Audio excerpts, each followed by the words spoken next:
C'est quoi ce groupement d'accusés hétéroclites qu'on appelle les papy braqueurs? Comment on peut les qualifier autrement? Qu'est-ce qu'on peut dire de leur profil? Oui, en effet. Alors, tout d'abord, on est dans un groupe criminel classique. Il y a une définition d'Europol qui explique que c'est plusieurs personnes qui commettent des activités de manière assez régulière, mais vraiment pour le profit, uniquement pour le profit, hein, on oublie les terroristes. Mais dans la définition d'Europol, dans leur typologie, 60% d'entre eux utilisent la violence. Sous-entendu, les escrocs, les faussaires, ceux qui blanchissent et les corrupteurs, c'est aussi des réseaux criminels. Eux, quand même, c'est ce qu'on disait tout à l'heure, utilisent la violence.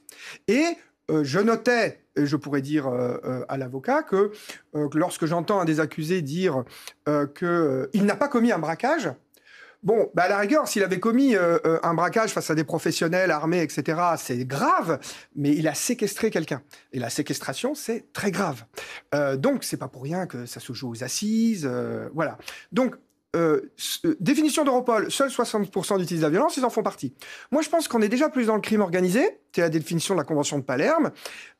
Normalement, la violence n'est pas obligatoire dans cette définition, mais nous, à Crimalt, on pense que la violence, c'est très important, c'est une ressource. Donc, on est déjà dans le monde du crime organisé.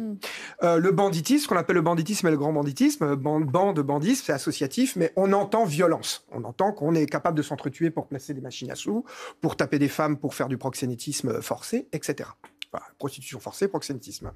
Mais du coup, pour cette violence, on peut quand même dire que c'est le bas du panier du crime organisé, parce qu'on est loin de l'accumulation du capital de nos grands trafiquants de drogue à Marseille, qui blanchissent l'argent, qui corrompent des gardiens de prison, qui menacent des juges, qui menacent de mort des juges ou des agents pénitentiaires, qui en tuent des agents pénitentiaires, comme l'évasion de Mohamed Amra, et qui ne sont pas en train de blanchir de l'argent à Dubaï. Autre réflexion qu'on pourrait avoir, il y a beaucoup d'influenceurs à Dubaï, c'est là que le monde se rejoint.